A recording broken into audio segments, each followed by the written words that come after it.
మతం అనేది చాలామంది చాలా తప్పుగా అర్థం చేసుకున్నారు.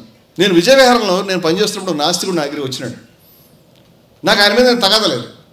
నేను సరదాగా నవ్వుతూ అడిగాను, ఏంటంటే మీకు మతంతో ప్రాబ్లం, ఎందుకు వ్యతిరేకిస్తున్నారని. ఆయన నాకు మతం మనిషిని బానిసగా మార్చింది అని చెప్పాడు నాకు.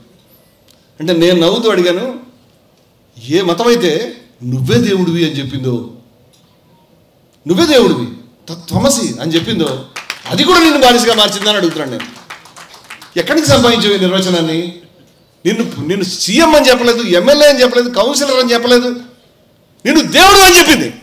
నీకున్న ఆకలి సంఖ్యలో కూడా తగ్గొట్టింది. మనిషిని ఎక్కడో తీసుకెళ్ళి మబ్బులో నిలబెట్టింది. ఆ మతాన్ని నువ్వు మనిషిని బానిసగా చేస్తుందని నువ్వు సంపాదించుకొచ్చినటువంటి యూరోప్ నిర్వచనాన్ని ఎలా చెప్పు? అలాంటి మతం ఉందా అని అడిగాడు. ఫస్ట్ అలాంటి మతం ఉందో తెలుసుకో. నువ్వు మతం ఏం చెప్పింది తెలుసుకో. నువ్వు అదేం చెప్పింది తెలుసుకో. నువ్వు ఆ మాటలు నువ్వు చదువుకో.